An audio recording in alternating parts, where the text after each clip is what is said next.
Good afternoon, everybody. Welcome to the 2 o'clock talk, Securing the Network. What about the data? It'll be presented by Jack Hatwick here, a man of many talents, and I'm not exaggerating. He once took himself on in a staring contest and won. So he's going to tell you a little bit more about himself and presumably some cool network stuff. Over to you. Actually, not cool network stuff. We're going to be talking about data. Networks is actually why we're here, to talk about this whole idea of networks, the whole idea of the network-centric way in which we secure our environments and our data. Usually people think about IPSs, firewalls, maybe WAFs if the budget will permit. Beyond that, a lot of people don't think outside of that. They think firewall's going to take care of it. Maybe I'm patching some of my stuff. Maybe I'm doing some vulnerability management. But after that, that's what we're doing. Getting people outside of that is what we're trying to do today. We're going to talk about focusing on the data. But first of all, who am I? Anybody get the Les Miserables reference? Okay, no? All right. My name is Jack Hatwick, and I am also Oddjob on Twitter, 0DDJ0BB. If you want to follow me. I'm a blue teamer with offensive tendencies, as I like to say. My experience is not elite, but I'm not a noob either. So keep that in mind. There's a lot of things that I still don't know, things that I'm still learning. There's probably people in here in this room who are going to say, yeah, I already know some of this stuff. Maybe a couple things make you go, nice. But I'm sure there's many things we can all share with each other in conversation. And of course, Noob Squad over there, all right. Well, perk up your ears. You might learn a few things then. I hope it'll be valuable to you. And also, I am superbly sexable. I cannot believe they actually put that in the program. That was awesome. I did that when I did the CFP, and it ended up on the program. Fantastic that they did that. So I like to post an agenda before I just start talking on things. It keeps me on cue. It also keeps you in mind of he should be giving me these things. So we're going to discuss the goal of both information security and also the threat actors.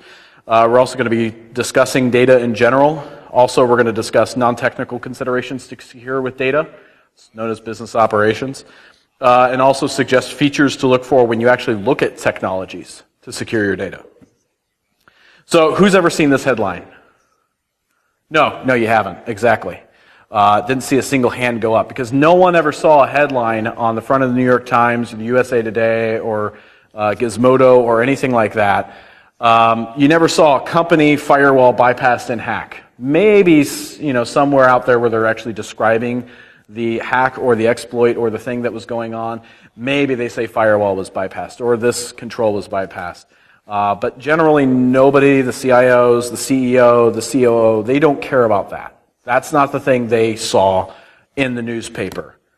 That is the thing they saw in the newspaper. And very recently, this is something we saw in the newspapers. We woke up a couple days ago to this. So I just created my slides this morning. So I was able to put this in here.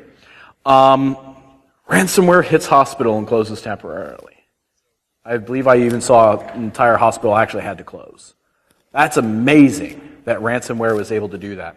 But again, ransomware is not a network attack. Ransomware, it surfs the network sometimes to get to another device, but ransomware is a data attack.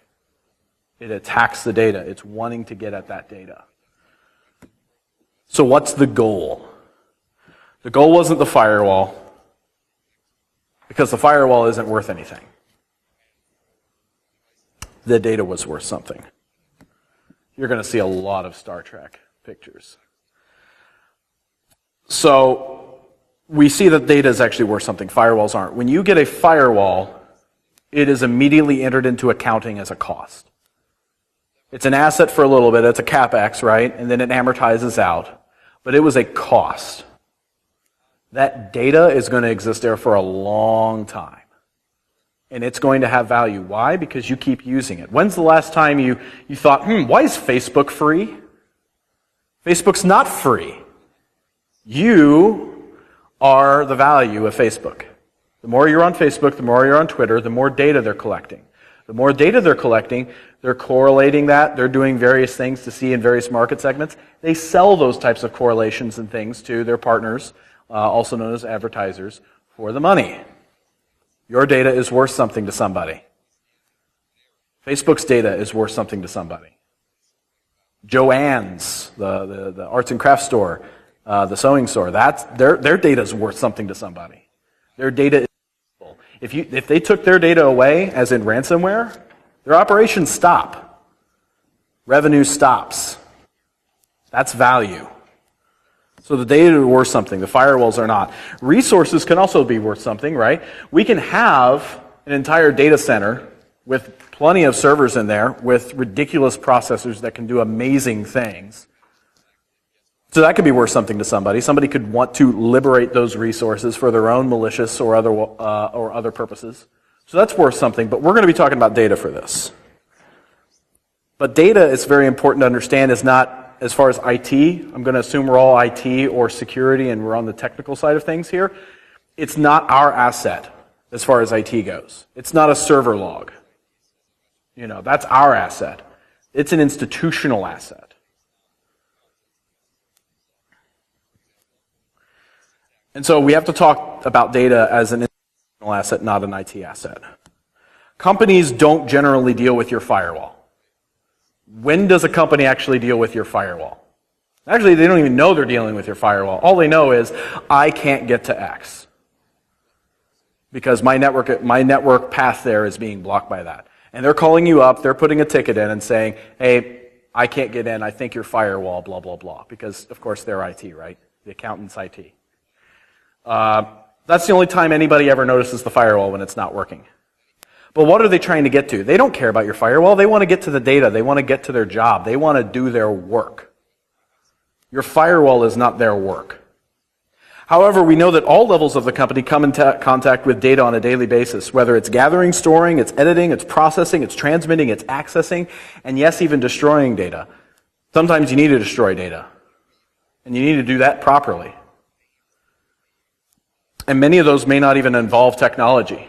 Have you ever seen, especially at colleges, I used to work in higher ed, ever notice in some colleges or in some other institutions where someone will write down a customer or someone else's username, password, social security number, some other PII, and pass that via sticky note to someone else? Track that via IT. What kind of process do you have in place for that, right? So this is data, but that is data. It's information. You can't track it right now because it's on paper. But that was data. They gathered it that way. So some of those processes aren't even technology. They're paper, they're word of mouth. Some data is irreplaceable. Like intellectual property, trade secrets. God forbid if Colonel Sanders' recipe ever gets out, right? I mean, it'd be good for me because I can cook me some KFC whenever I want, but Colonel Sanders ain't going to be able to get his KFC in the good enough profit margin anymore because everyone's going to have it. Everyone's going to know it. I don't know if KFC's recipe is well known or not. But if you've got a trade secret, if Cummins has a trade secret for their new engine, they've got research and design, hours and assets and expenditures pulled into this brand new engine that we're going to build and release next month. And sure enough, the next week, they see a big old advertisement for an engine that does the exact same thing, has the exact same design. And you go, how'd that happen? You can't get that back. You cannot get that back, and you cannot replace the cost that you already spent in getting that data and creating that data. So that's data. So that data is obviously valuable because it's unique to the organization. If others had it, you're no longer having the competitive advantage or differentiation. Some data, and a lot of the data that we think about, is not even about your organization. Facebook's data, a lot of it's not even about them. It's about you. It's about their customers. It's about their partners. It's about their patients. It's about their employees. That's the type of data we're also trying to protect, isn't it? So once this information is taken, it cannot be untaken. OPM, when that got hit, that data cannot be untaken. Your fingerprints, if you were in the OPM database breach, your fingerprints cannot be untaken from that. You can't go back and not get your fingerprints. They have it. That's scary, and that scares a lot of people who are in that, and they understand what's going on. That's a very scary thing. Someone has your fingerprints and you don't know who it is. Vehicles, equipment, furniture are all assets we can replace. Maybe not that exact piece of furniture, but I didn't care that I had that exact piece of furniture, just as long as it wasn't Aunt Ethel's, because no one can replace Aunt Ethel's couch. But we can find a couch exactly like it and put it back in. It may not have the love and the shape of our Aunt Ethel in it anymore, but it certainly is the same couch. Organizations tend to only value their data after a breach. Now, we understand that very much. People only start worrying about security when they get breached. Oh, wow, how much are we spending on security? Well, we need to lower that. All of a sudden, a breach happens. Hey, how much money does security need? How much money do you need?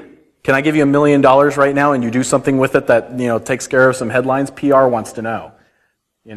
That's the type of thing we see after a breach. But data has a value, and if you can get your organization to understand that their data has a value on it, and that once it's lost, it now represents a cost to the organization, I think you can go far in taking care of some of these things that we've been wanting to take care of. Because when they finally pay for the data, it becomes a cost rather than a value. And this is generally what risk managers care about. But rarely does someone actually consider the value of that data. So if you truly protect the data, if you truly value the data, you want to protect the data. You don't want to protect just the network. If you knew your bank, for instance, was as an operation required the bank tellers to take cash to their homes and count it and bring it back and hope that everything's going to be okay, that that's not going to be counterfeited, that a couple Hondos aren't going to be lifted or rolled up and used for illegal purposes. I'll let you decide what those are. Why then do we not view unencrypted laptops, USB drives, and shadow cloud as the exact same thing? Someone is taking my cash from the bank that I'm supposed to be securing, taking it home and counting it, doing whatever work they're supposed to be doing, bringing it back the next day, and man, we hope to God it comes back okay. We hope it comes back okay.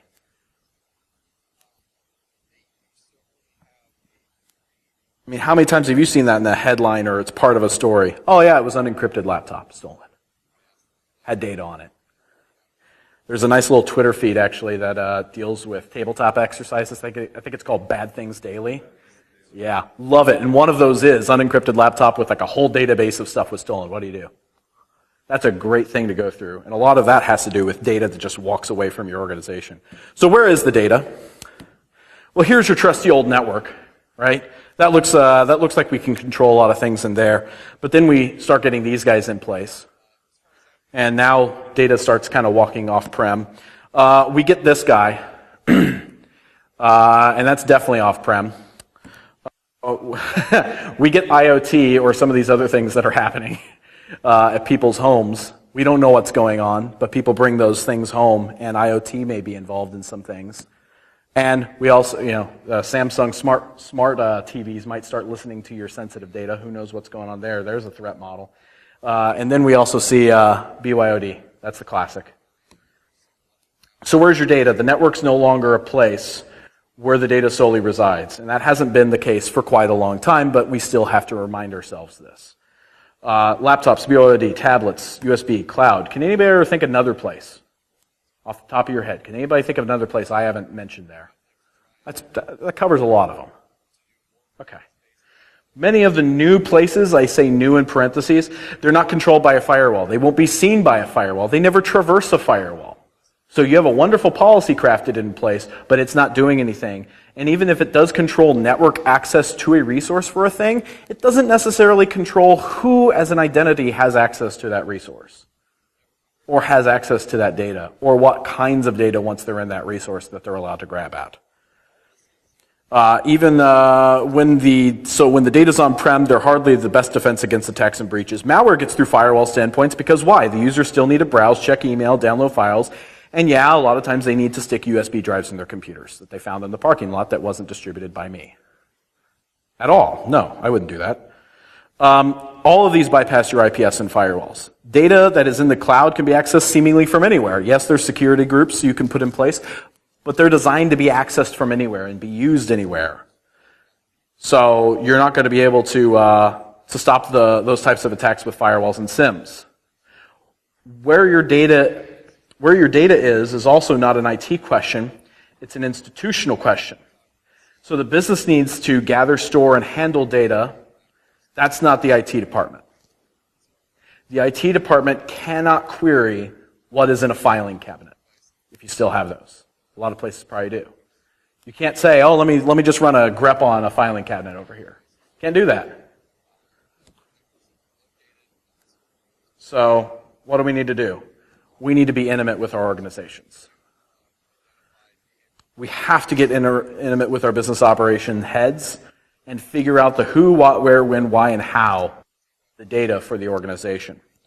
And a lot of times we call this data discovery and classification. Have lunch with people. Go over to your VP of operations, your COO. Go down to the functional users. Say, hey, I'm going to shadow you for a day or a half day. And at lunch, I want to go to lunch with you and ask, hey, I saw you opening that program. What was that program? I have never seen that before. How does it work? Take these notes. You saw them write something down on a sticky note. That looked like it was data that shouldn't be just written down. What's the problem with that process? Let's figure out a different process for that. Let's change the way work looks for them. So who needs access to this data? I want access to that data. That's an awesome data. So who should have access to this data? The firewalls are not going to be able to tell you, so stop looking through your firewall logs to figure out who needs access to data.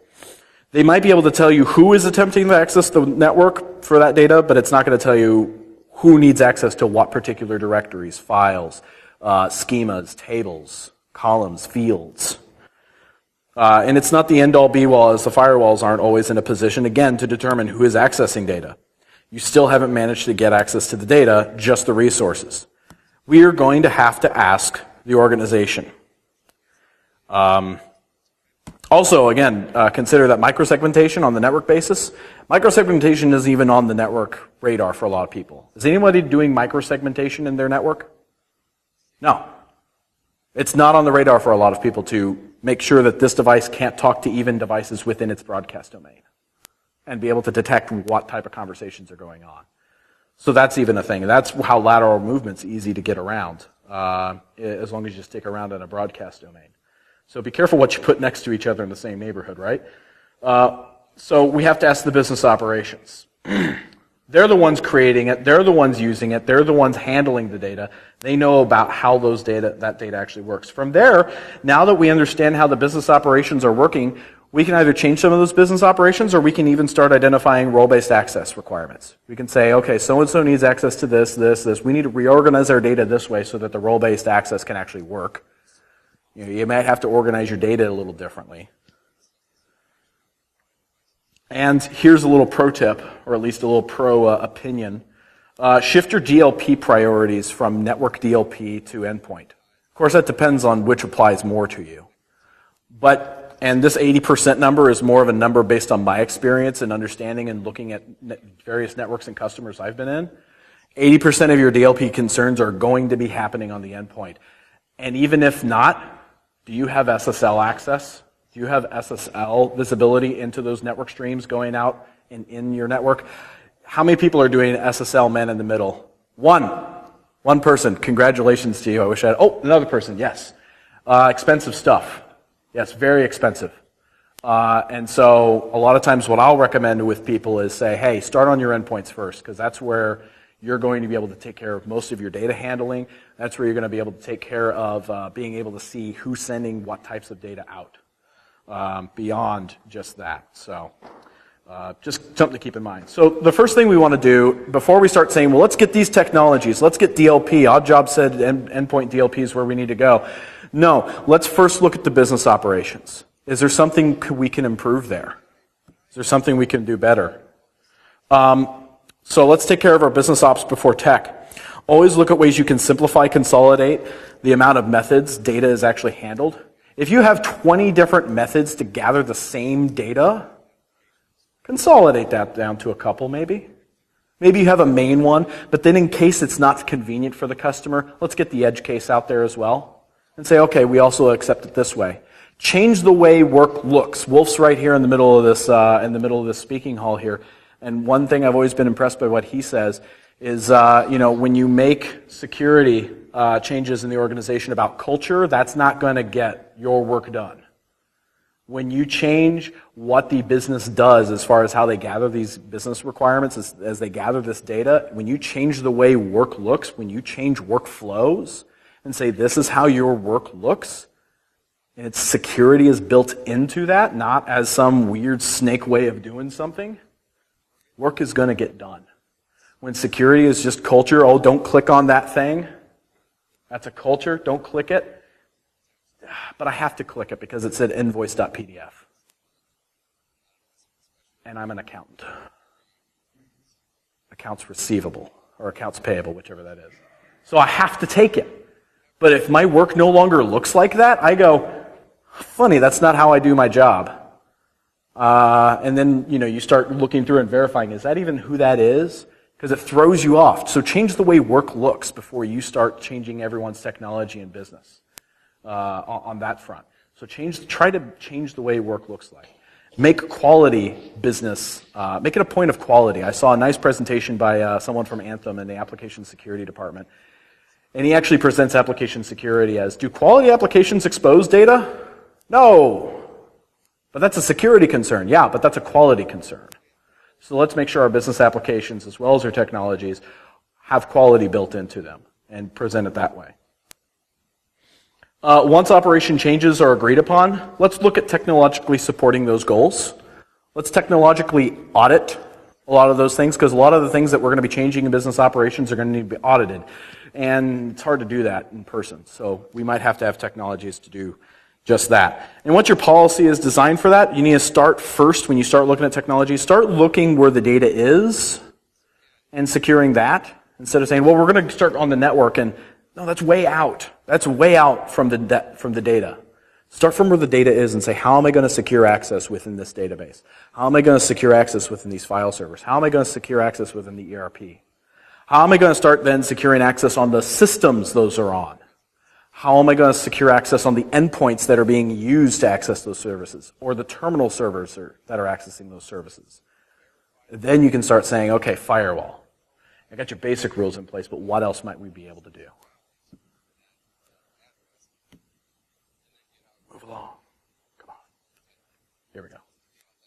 So what is a control? Before we move on to the technology, what is a control? A control has to follow these 3 rules. It has to be managed, operationalized, and audited. I like to think of being managed as, why don't you ever look at me? Operationalized is, why don't you do anything about me? Audited is, do you even care what happens to me, or if I'm even doing my job? So managed, if you can't tell me if your entire organization is covered on their endpoint, you're not managing your endpoint. On operationalization, if it's not kicking tickets out to you or kicking out emails to you that match workflows for you to remediate or look into something for investigation, you don't have a security control, you have a security uncontrol. If it's audited, are you sure it's even working right? Have you tested those use cases you've put in there that this should be protecting? Is it efficable or efficacious, I think I put in there? Does it work? Who's been accessing it? Who's been making changes to this thing? Can I audit that? A lot of compliance cares about that, but that's just 1/3 of it. So let's be taking a look at those things as we these non-network technologies we're going to take a look at. And do as much as you can with what you have already. That's very important. If you have something already in place, if you have things in place already that you can use, there's no sense in going out and buying hundreds of thousands of dollars of equipment or tools when you have the things already in place. Even if it requires a little scripting, a little bit of a little finesse to get some of these logs working right. If you can get those things working right, then let's go ahead and use those. Data classification solutions. I'm not going to read every small little thing on here, but sometimes you're going to see that as part of DLP solutions, and there's certain things that should be allowed on here that should be able to do. You should be able to create classification without having to just do regexes, because regexes introduce another problem into the whole equation. But you should be able to actually put in metadata into a file to say, hey, this is this type of data. Or I see that this is this type of data going to this database connection. On the endpoint DLP side of things, we should be able to recognize what a cloud app is. We should be able to see, oh, that's a Dropbox communication. Oh, they have Dropbox installed on their machine. Oh, this is a web browsing connection to Google Drive, or whatever. What's going on there? I should be able to recognize those types of transfers. I should also be able, if I have terminal servers or Citrix, how many people have Citrix in here? Okay, no, it's not always in there, but a lot of people have Citrix in their environment. And so you need to be able to have endpoint DLP controls on that'll work with that. What about database? There's a lot of database controls out there that will actually look for account behavior. So if someone's doing things that they've never done before on an account, kick out an alert to somebody. Hey, so-and-so's account is going crazy across all the tables. There's a lot of access failures. That's weird. What's going on? Maybe an account compromise. We can lock down access by users on tables or even fields that way too. Maybe the system doesn't come pre-built with that granularity. There's a lot of security tools on databases that can actually provide that kind of stuff. Mobile management is not to be confused with mobile threat prevention. So there's some overlap there, but when you get mobile management, you should be able to have containerized data controls. Whereas if you have a container that has all of your corporate data, that has a VPN, and I can access my files and edit them and everything like that, but I can't copy and paste out of there. The clipboard is not allowed. If I try to take it over to my Dropbox account, you can't paste. It's not going to happen. The data did not go that way because that container did not allow that action. The email, it stays there. You can't forward it to somebody else. You can't just forward it off to yourself. You can't copy that email, move it. You can't do that. It stays within the container. When you leave, we're going to blow up that container, right? So we got to take a look at those things. And you should also have app control. We should look at limiting email and the corporate data transfers inside that container as well. So these are all things to look at, but don't forget device, file, and drive encryption. Talked about that before with the bank. And don't forget the Oxford comma. Yes! Thank you. Don't forget because let me tell you what, device, file, and drive encryption are different than device, file, and drive encryption. Security as a service, CASB. Anybody heard of CASB? Cloud Access Security Brokerage? Of course Wolf has. So just a very quick, I'm going to make these slides available, but a very quick, the cloud-based solutions, they're cloud-based solutions. They're designed to look at threats and control how data is transmitted. Sometimes CASB or even security as a service providers will let you on-prem GRE tunnel all of your traffic to them. So that as you're going up to other various cloud places, they're going to go ahead and inspect that traffic and see what's going on. They're going to see, is so-and-so allowed to do this? They're also going to be taking in your Active Directory or LDAP and seeing who these might be tied to. Some of the cloud access security brokerages will have forward and reverse proxies that you can put on the inside of your network, along with endpoint devices you can put on mobile and also your laptops that are running around out there, so that if anything's going to go to these certain places, they make a pit stop to your proxy, and that then controls what access they're allowed to put up there. Oh, this person's trying to go to Dropbox. We don't have a Dropbox, but we do have a Box account on the corporate side. So we're going to just shift them over to that. Oh, they're using their personal Box account. We're just going to shift them over to their enterprise Box account. Make sure that that's being used, because that type of data that they're using is corporate data. We want to make sure that it's taken care of. Or maybe we want to go ahead and let them do that. But you know what? We're going to encrypt it. And make sure that if that ever gets hit, it's encrypted again, not just with Dropbox or Box. It's going to be file level encrypted. So look for those types of things when you look at security as a service, CASB. That's fairly new technology too. This is within the past maybe 4 years, 5 years maybe, some of the stuff, and it's enriched with every single year. There's always changes, so be looking for those types of things. I'm not giving you vendors, by the way, even though I do work for a security VAR. I haven't even mentioned that. If you do want to know about stuff like that, you can still talk to me. We can talk vendors, but I'm not here to talk about vendors. I'm just talking about here are some controls you can put in place, some places you've maybe never thought of going before. So let's wrap up. Tried not to make this too long. Data, Mr. Data, is not an institutional asset, or is an institutional asset, it's not an IT asset. So we have to go to the institution to figure out what they're doing with their own data. Network technology is usually not in a position and usually doesn't have the features to secure data. Certain next-gen firewalls will say, oh, we have DLP. No, you have some DLP features I can turn on the firewall. That's all fine and dandy, but your firewall isn't at my endpoint. Oh, we have an endpoint module. Okay, now you may be talking. Well, let me tell you what, once your single platform goes down, if we want to start collapsing everything down to a single platform, what happens when that one platform goes down? Yeah, sure, we have several different solutions, but we don't have layers. We have columns. And once I knock down those columns, the whole thing comes down. If I knock down the thing that's holding up the columns, the whole thing comes down. So we got to watch out. We got to make sure we're layering that technology. We're not just putting it in place in parallel. Or series, I forget however that might work. Series would probably be the best way to say it. Since data is institutional, security must be built into the business operations first. We have to think, what's the business wanting to accomplish? What is the business wanting to do? If you're in martial arts and you do sword martial arts, you might hear the phrase, blade before face, blade before body. Move the sword before you move your body. Not only is that safety, but safety for yourself to make sure that you're not going to get cut, but also safety for yourself to make sure that your opponent's not going to cut you while you're trying to move back. Because if you move your sword up and try to move back, you have an opening. But if you move back first and then move up, that's different. You're protecting yourself. So keep that in mind. Beyond basic perimeter security, attention has to be immediately given to data security rather than network security. So yeah, we've got our lovely perimeter in. We've got all these very basic, foundational level security tools in place. Fantastic, that's great. We're not wanting to get rid of those. Let's immediately start going to the data. Many technologies exist to effect data security measures and controls. And I think I even said that wrong. Whatever. So the wrap up, this isn't our last data picture either. You still need that security, and this talk is merely just to explore security beyond the perimeter. Any questions? Any comments? Any discussion items? Because we still have about, I think, 5 minutes left.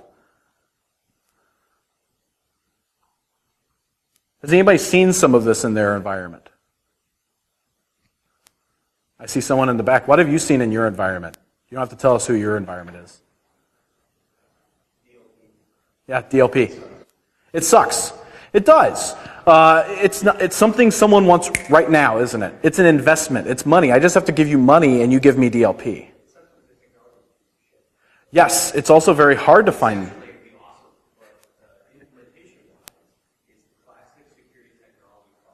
Yes.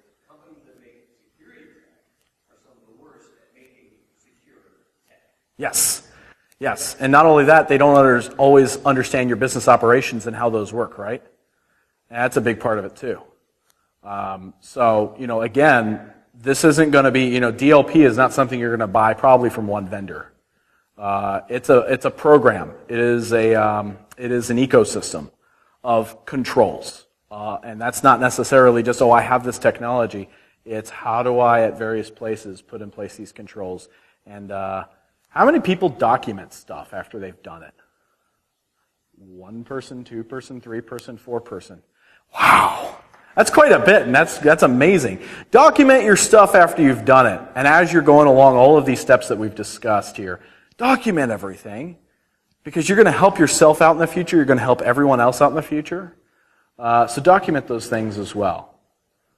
Has anybody else seen some of the stuff we've talked about today? Wolf. I have something interesting for you. All right. DLP on the endpoint, right? Yeah.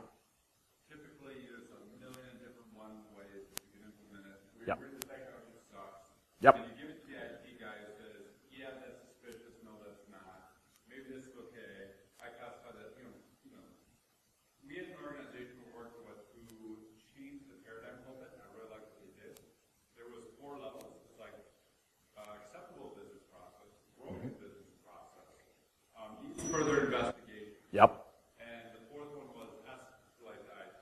Yeah, escalate to IT. And they gave that console, that responsibility to the business units themselves. Got you. There you go. And then the business units themselves have visibility into what their people are doing. We start to see interesting things emerging wherein the department heads were recognizing these broken processes and using DLP like a canary in the coal mine to find inefficiencies within their organization. Right. And again, now you're not only getting technology to not be so much of a cost, but now it's providing a value to the business. Because the better you can streamline your processes and be better and have better quality in those things, it's probably going to be more manageable. It's going to be more secure, hopefully, because that should be a part of quality. And like you said, it's not going to be broken. You can actually use the things. And then the institution owns the risk. Yes. Also, IT trying to make that decision. Yes. IT does not own the risk on anything unless, of course, something they put in place caused that. The business owns the risk. We're there to advise on how to remediate and manage that risk. So keep that in mind too.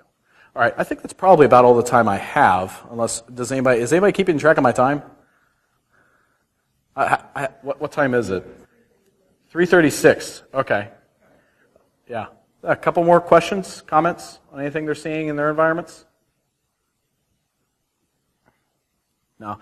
The endpoint DLP piece, like you said, there's a lot of crap out there. And there's a lot of things out there that people say, oh, it does this, oh, it does this, it does this, and it doesn't work so well. And as I always say, even if sometimes you can't get the best protection, get the best visibility at the very least. Get the best visibility so you can understand what's actually going on in your environment. Treat your SIM, again, as you're looking at logs and things, treat your SIM not just as a log dump, where you just dump all your logs. Actually make it worth something.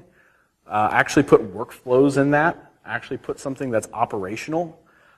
Make all of these products also orchestrate themselves to where if one thing if an endpoint thing catches something, it kicks off something to the firewall, or it kicks off something else. It kicks off a ticket. It kicks off other things, other actions to other controls you have in place, so that it can remediate. It can react to something that it saw.